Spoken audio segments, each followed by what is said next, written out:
오늘은 포도나무 비유 두 번째 시간, 징계보다는 열매입니다 라는 제목으로 말씀을 나누려고 합니다. 윌킨스 목사님이 어느 수련회 집회를 갔습니다. 거기에 집회에서 한 60대 중반쯤 되는 여자 성도를 만났습니다.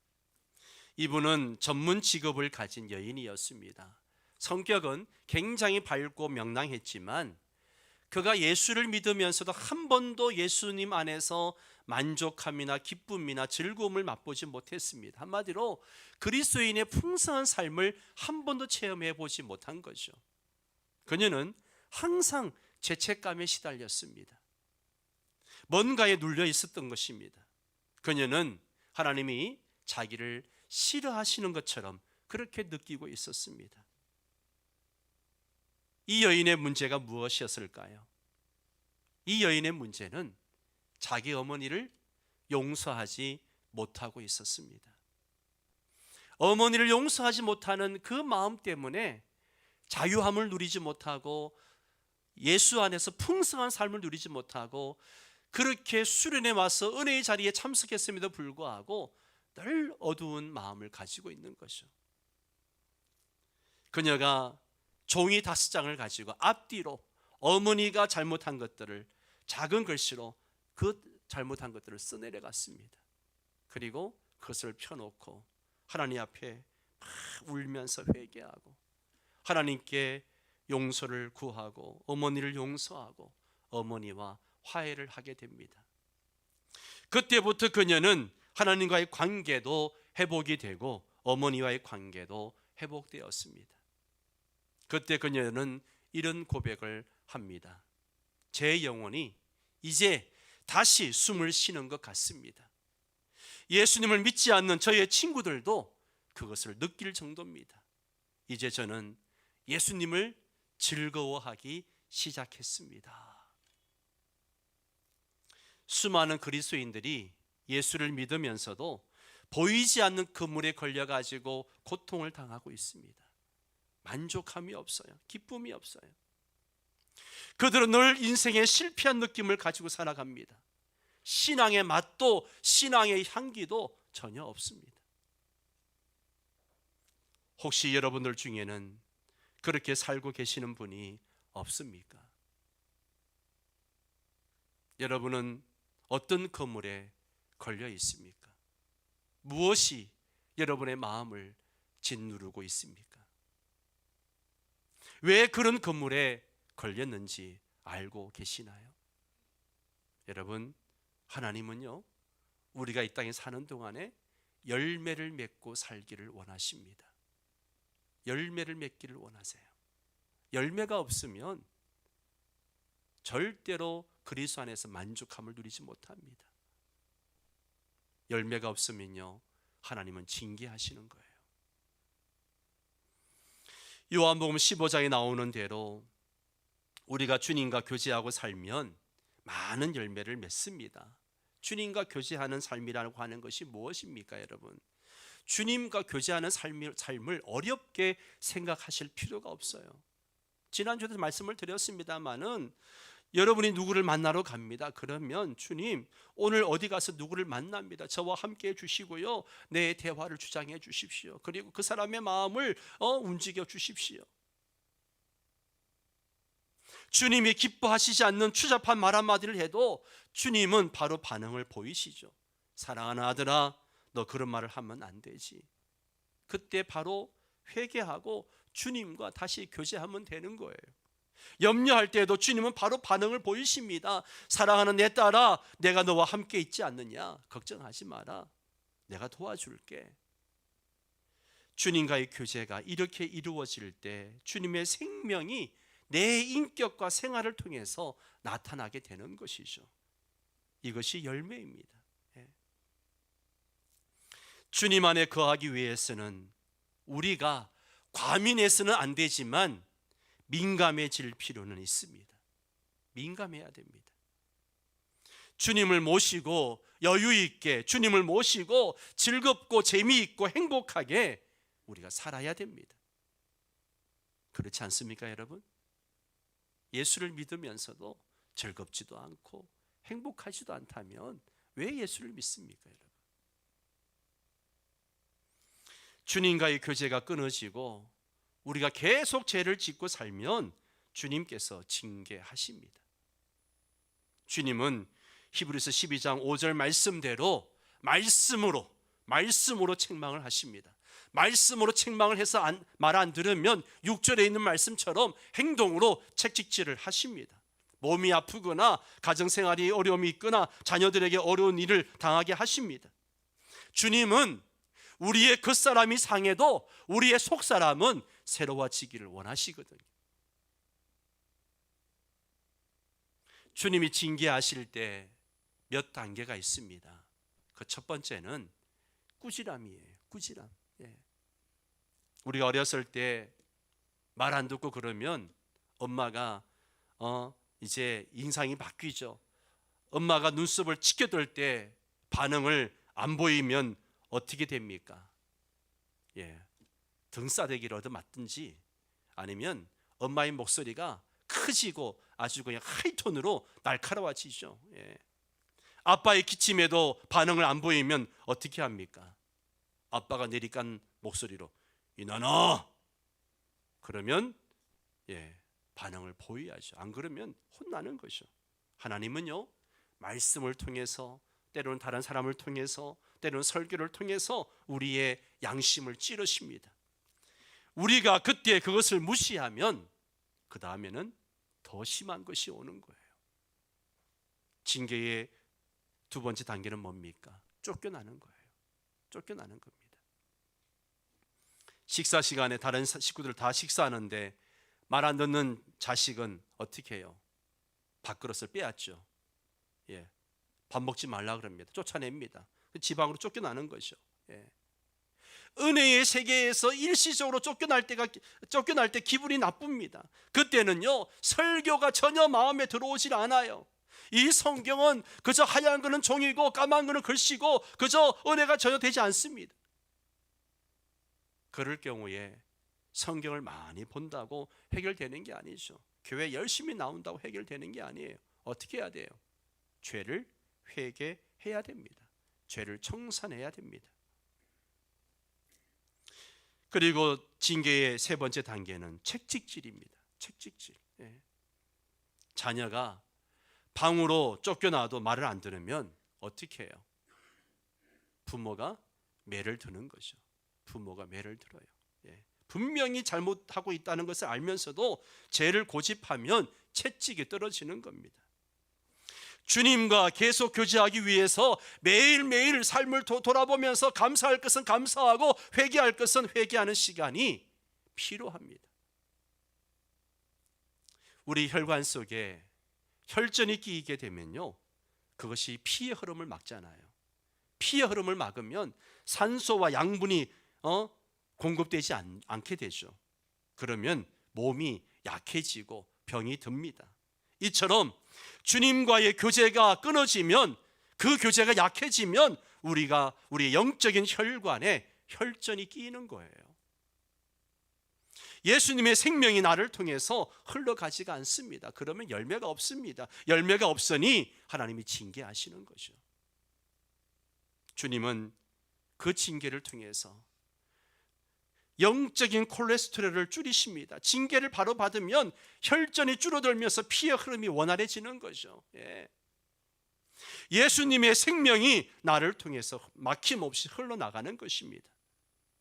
그 결과 열매를 많이 맺게 되는 거예요. 포도나무 가지가 새순이 날 때 보면 이게 하늘로 올라가는 것이 아니라, 위로 올라가는 것이 아니라 땅으로 내려가는 경향이 있습니다. 여러분, 포도나무 가지가 땅에 내려가면 어떻게 됩니까? 햇빛도 못 받고 흙도 묻고 막 그럽니다. 그러면 가지가 병도 듭니다. 그때 포도 농부가 어떻게 합니까? 물을 가져와서 그것을 씻고 그리고 그것을 들어 올려서 격자에 묶습니다. 그렇게 하면 가지에 햇빛도 들고 공기가 잘 통해서 잘 자라가지고 열매를 맺게 되는 것이죠. 죄는 가지에 묻은 흙과 같은 거예요. 죄는 공기와 빛을 막습니다. 죄는 포도나무 가지인 우리가 영적으로 마르고 병들게 만드는 거예요. 죄 때문에 열매를 맺을 수가 없는 겁니다. 사랑하는 성도 여러분, 혹시 누구를 용서하지 않고 사십니까? 빨리 용서하십시오. 안 그러면 주님의 매를 맞습니다. 혹시 누구를 증오하십니까? 빨리 회개하고 사랑하십시오. 안 그러면 매를 맞습니다. 혹시 결혼 테두리 바깥에서 불륜에 빠져 있습니까? 빨리 청산하십시오. 안 그러면 매를 맞습니다. 혹시 계속 혈기를 부르십니까? 빨리 회개하십시오. 안 그러면 주님의 매를 맞습니다. 계속 짜증을 부리고 불평하십니까? 빨리 회개하고 감사하십시오. 안 그러면 매를 맞습니다. 우리가 회개할 때까지 주님은 우리를 징계하십니다. 여러분, 주님께서 왜 우리를 징계하실까요? 왜 징계하실까요? 첫 번째는 우리를 사랑하시기 때문입니다. 아멘입니까? 사랑하시기 때문에. 6절 말씀을 보십시오. 같이 읽을까요? 주께서 그 사랑하시는 자를 징계하시고 그가 받아들이시는 아들마다. 주님이 우리를 아프게 하시는 이유는요, 미워하시기 때문이 아니에요. 우리를 버리신 것이 더더욱 아닙니다. 주님이 우리를 사랑하시기 때문에, 너무나 사랑하시기 때문에 징계하시는 겁니다. 주님은 아들로 받아들인 사람들마다 뭐 하세요? 징계하십니다. 7절 하반절 말씀 보세요. 어찌 아버지가 징계하지 않는 아들이 있으리요? 아들이 계속 잘못하는데 내버려 둘 부모가 어디 있느냐는 거예요. 아들이 잘못하면 아버지는 매를 듭니다. 지금 당장 책짓질이 없다고 해서 괜찮을 거라 생각하면 그거는 착각이죠. 주님은 반드시 매질을 하십니다. 우리가 계속 잘못할 때 주님이 매질하지 않는 경우는 없습니다. 8절 말씀을 보십시오. 징계는 다 받는 것이거늘 너희에게는 없으면 뭐라고요? 사생자요. 뭐가 아니라고요? 친아들이 아니니라. 예. 징계 없으면 친아들이 아니라는 거예요. 사생자는 결혼 테두리 바깥에서 불륜으로 나온 자식입니다. 친아들이 잘못하면 아버지는 반드시 징계하십니다. 우리가 징계를 받는 것은 우리가 하나님의 자녀라는 증거입니다. 혹시 지금 고난 가운데 있습니까? 주님이 나를 징계하신다고 느껴지십니까? 여러분, 감사하십시오. 주님의 자녀이기 때문에 여러분을 고치시기 위해서 징계하시는 겁니다. 사랑하는 성도 여러분, 혹시 여러분이 아무리 잘못해도 꾸지람과 책찍질이 없습니까? 그렇다면 가장 불쌍하고 가장 불행한 사람입니다. 나는 하나님의 자녀라고 생각하지만 사실은 하나님의 가짜 자녀일 수 있습니다. 교회 열심히 다니는데 하나님의 자녀가 아니라면 그것보다 더 불쌍하고 불행한 사람이 어디 있겠습니까? 아무리 잘못해도 매를 맞지 않는다면 계속 죄를 지어가지고 양심이 마치 곰 발바닥처럼 무뎌져서 그럴 수가 있습니다. 그럴 경우는 정말 불쌍한 사람이죠. 그런 사람은요, 하나님의 작은 꾸지람과 작은 책찍질에는 그냥 무감각한 거예요. 느끼지 못하는 거예요. 매를 맞으면서도 이게 매라고 하는 걸 못 느끼는 거예요. 하나님의 징계에 무감각하면 결국 엄청나게 큰 징계가 떨어집니다. 그런 사람은요, 만회할 수 없도록 망하고 난 후에야 깨닫게 되죠. 깨닫고 나면 세월 다 갔고 회복도 거의 불가능합니다. 그때라도 마음은 상당히 바로 잡히겠지만 그동안 인생은 허송하고 만 것이죠. 목회하면서 이런 분들을 참 많이 봅니다. 여러분은 이런 사람 되지 말기를 바랍니다. 어떤 시어머님이 예수를 믿고 기도도 열심히 하는데 며느리를 그렇게 구박하는 거예요. 평생 며느리를 못 살게 굽니다. 험악한 세월을 지내면서 자기가 겪은 모든 고초를 그냥 며느리 탓으로 돌리고 며느리에게 다 쏟아붓는 거죠. 예. 그러다가 이 시어머니가 돌아가시기 전에 며느리한테 사죄를 합니다. 얘야, 내가 잘못했다. 내가 사는 게 너무 힘들어서 너를 구박했구나. 나를 용서해다오. 사과했습니다. 그러나 그 숱한 세월 며느리는 얼마나 고통스러웠을까요? 고통을 가한 시어머니는 그 역시 얼마나 괴로웠을까요? 시어머니와 며느리가 서로 사랑하고 서로 격려했더라면 훨씬 더 행복하게 살았을 텐데 말입니다. 시어머님은 평생 사랑의 열매 맺지 못하고 며느리를 괴롭히고 자신도 괴로운 삶을 산 것입니다. 주님이 왜 징계를 하실까요? 주님 우리를 사랑하시기 때문에 징계하실 뿐만 아니라 두 번째는요, 우리를 고치시려고 징계하십니다. 아멘이십니까? 고치시려고 징계하시는 거예요. 13절 말씀을 보세요. 13절을 같이 읽습니다. 너희 발을 위하여 곧은 길을 만들어 저는 다리로 하여금 어그러지지 않고 고침을 받게 하라. 여러분의 사랑하는 아들이나 딸이 다리를 절고 있다면 그냥 둘 부모가 어디 있겠습니까? 어떻게든 고치려고 그 자식을 데리고 다니면서 고쳐줄 방법을 찾지 않겠습니까? 치료하는 과정이 아무리 아프고 고통스럽다고 아이들이 울어도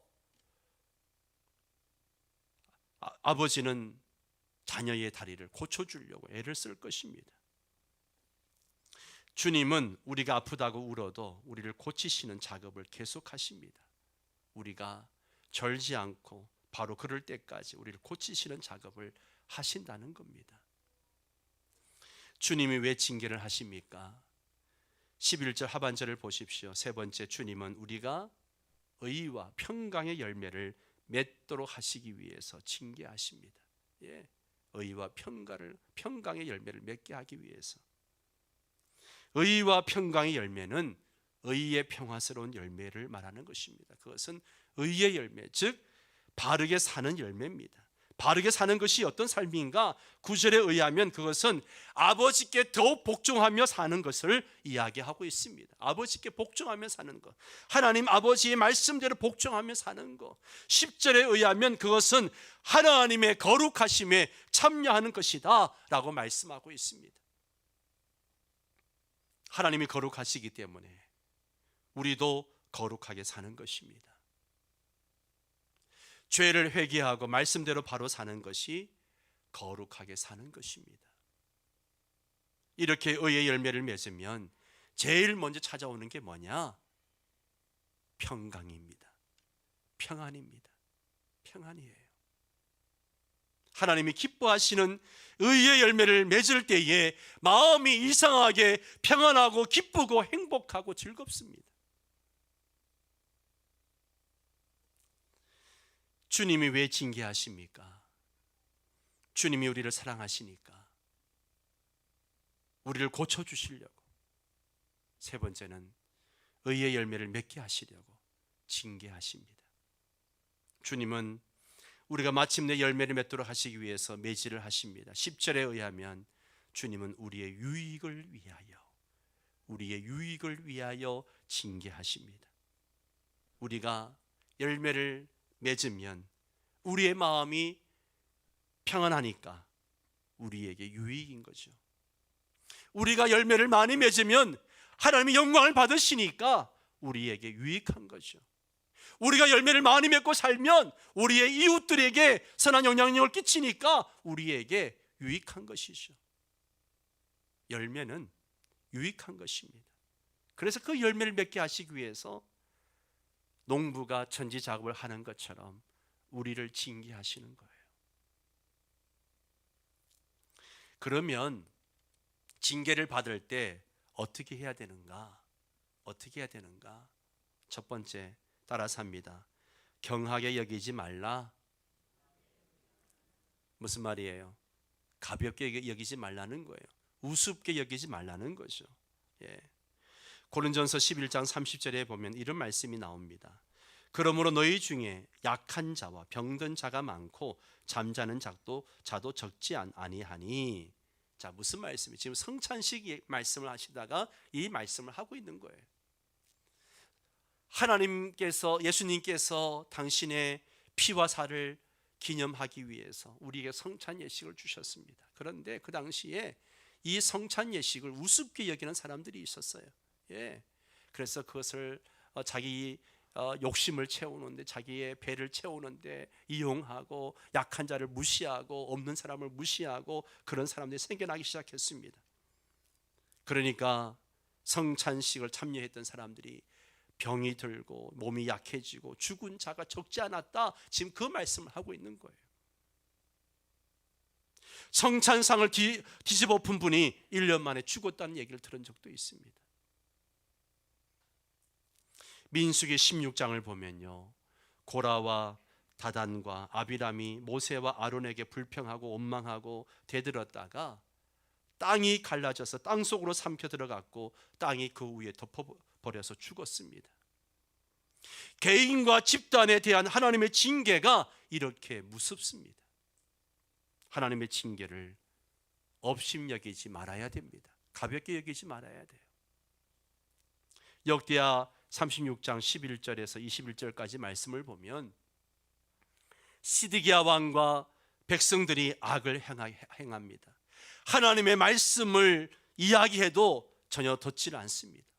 그래서 하나님이 1차적으로 적국을 침략하게 만들었습니다. 그럼에도 불구하고 목을 곧게 하고 마음을 완악하게 해서 하나님께 돌아오지 않습니다.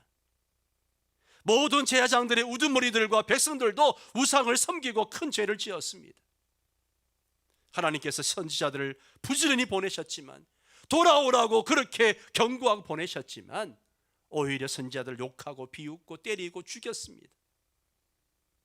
그 결과 하나님의 진노가 그 백성에게 임하게 됩니다. 회복할 수 없을 정도로 큰 진노가 임했습니다. 갈대아 군대가 쳐들어와서 성전에서 칼로 청년들을 죽이고 청년 남녀와 노인과 병약한 사람들을 불쌍히 여기지 않았다라고 말하고 있습니다. 성전의 기명들과 국고의 보물들을 다 빼앗아갔습니다. 성전을 불사르고 성벽을 헐고 왕궁을 불사르고 귀한 그릇들을 다 부수었습니다.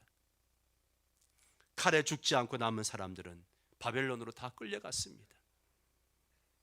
민족에 대한 징계가 이렇게 무섭습니다. 하나님의 징계를 가볍게 여기지 말아야 됩니다. 저는 이 코로나 사태를 지나면서 그런 생각을 해봅니다. 이것도 하나님의 징계다라고 생각합니다. 이 징계 속에 우리가 철저하게 회개하지 않고 하나님께로 돌아가지 않으면 회복이 어렵습니다. 우리가 하나님 앞에 더 철저하게 회개하고 돌이켜야 됩니다. 하나님의 징계를 가볍게 여기지 마십시오. 두 번째로 어떻게 해야 되는가? 하나님이 징계하실 때 낙심하지 말아야 됩니다. 낙심하지 말아요. 5절 하반절에 낙심하지 말라는 말씀이 나옵니다. 우리는 주님의 징계를 받을 때에 낙심하지 말아야 됩니다. 주님이 나를 버리셨는가 생각해서는 안 됩니다. 주님이 나를 미워하시는가 생각하지 말아야 합니다. 여러분, 우리가 징계받는 것은 주님이 우리를 뭐 하시기 때문에? 사랑하시기 때문에, 자녀이기 때문에 징계하십니다. 주님은 십자가에서 죽으시기까지 우리를 사랑하셨습니다. 징계를 받으면 고침을 받기 때문에 그렇습니다. 징계를 받으면 열매를 맺을 희망이 있기 때문입니다. 징계를 받을 때에 결코 낙심하지 말아야 합니다. 아멘. 어려운 가운데 있는 성도들이 있다면 낙심하지 마시길 바랍니다. 세 번째로 빨리 고쳐야 됩니다. 빨리 고쳐야 됩니다. 빨리 고쳐야 돼요. 하나님의 징계를 받을 때에 우물우물하면 안 됩니다. 바로 고쳐야 됩니다. 바로 고치면 징계가 중지됩니다. 징계를 계속 받느냐 안 받느냐 하는 것은 나에게 달려 있습니다. 여러분이 바로 고치면 매질이 중단됩니다. 계속 죄를 붙잡고 있으면 매질은 계속되어집니다. 여러분 어떻습니까? 여러분을 보고 사람들이 야, 저 사람 왜 저럴까? 저 친구 왜 저 모양이야? 라고 탄식하고 손가락질하는 죄가 무엇입니까? 그게 불평과 원망입니까? 매사에 웃기네 웃겨라고 하면서 야유하고 트집 잡는 부정적인 그런 태도입니까? 혈기입니까? 용서하지 못하는 죄입니까? 완악한 고집입니까? 교만입니까? 양심입니까? 복수심입니까? 아니면 불륜입니까? 돈 욕심입니까? 자신이 잘 아는 죄가 무엇입니까? 주님의 징계를 가볍게 여기지 마십시오. 낙심하지 마십시오. 바로 회개하고 고치시기를 바랍니다. 사람들이 징계를 받으면서도 왜 바로 고치지 않을까요? 왜 징계를 받으면서도 안 고칠까요? 징계는 무슨 징계? 에이, 우연한 일이지. 에이, 하나님이 설마 세게 때리실까? 죄가 얼마나 달콤한데 그것을 버릴 수 있어? 아, 이것은 죄가 아니고 나의 약함이야. 하나님은 내가 죄가 있어도 나를 용서하셔. 계속 죄를 지어도 고백만 하면 용서받을 수 있어. 에이, 이젠 고치기 틀렸어. 뭐 지옥 가도 어쩔 수 없지. 이런 생각들 때문이죠. 굉장히 무서운 생각입니다, 여러분. 말씀을 맺겠습니다. 성도 여러분, 매를 선택하시겠습니까? 복을 선택하시겠습니까? 징계를 선택하시겠습니까? 열매를 선택하시겠습니까? 여러분이 아는 죄가 있으면 바로 십자가 밑에서 회개하고 청산하십시오. 빨리 고칠수록 좋습니다. 여러분 속에 예수님의 생명이 있고 능력의 성령이 계시기 때문에 마음만 먹으면 바로 고칠 수 있습니다. 여러분이 고치면 여러분의 영혼이 숨을 쉴 수 있습니다. 막혔던 것이 확 뚫립니다. 감사와 기쁨과 행복이 넘쳐납니다. 자식 때문에 울던 사람이 자식 때문에 펄쩍펄쩍 뛰면서 기뻐하고 감격합니다. 세상에 우리 집에 어떻게 이런 환난이 임할까 하다가 세상에 어떻게 이런 축복이 우리 집에 임할까 감격하게 되죠. 마침내 하나님 복을 받습니다. 의의 열매를 맺기 시작합니다. 하나님은 영광을 받습니다. 하나님은 드디어 여러분에게 기도 응답의 복을 주십니다. 그리스도의 풍성한 생명이 여러분을 통해서 다른 사람들에게 흘러 들어가게 됩니다. 풍성한 삶을 누리게 되는 것이죠. 사랑하는 성도 여러분, 오늘 이 아침에 주신 말씀을 기억하고 우리 하나님 앞에 결단하며 나아가기를 원합니다. 함께 찬송 342장 부르며 다 함께 자리에서 일어나셔서 함께 찬양하며 기도하도록 하겠습니다.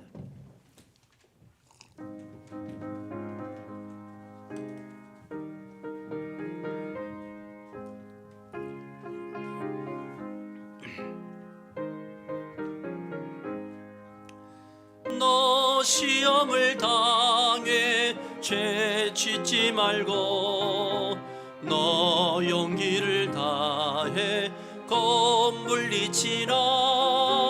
너 시험을 이겨 새 힘을 얻고 주 예수를 믿어 늘 승리하라. 우리 구주의 힘과 그의 위로를 빌라.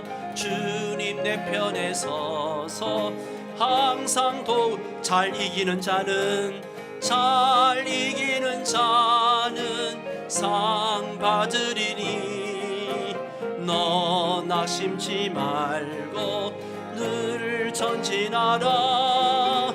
내 구세주 예수 힘 주시리니. 주 예수를 믿어 늘 승리하라.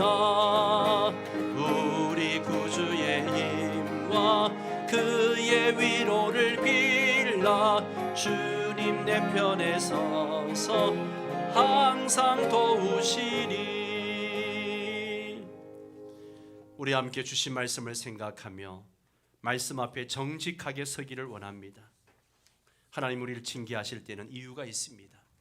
열매가 없기 때문에 그렇습니다. 여러분, 하나님의 징계를 가볍게 여기지 마십시오. 고치셔야 됩니다. 낙심하지 마십시오. 고치면 됩니다. 우리 함께 이 시간에 내 안에 어떤 죄가 있는지 내가 잘 압니다. 그것을 회개하고 주님 앞에 기도하며 나아가기를 원합니다. 함께 통성으로 기도하겠습니다.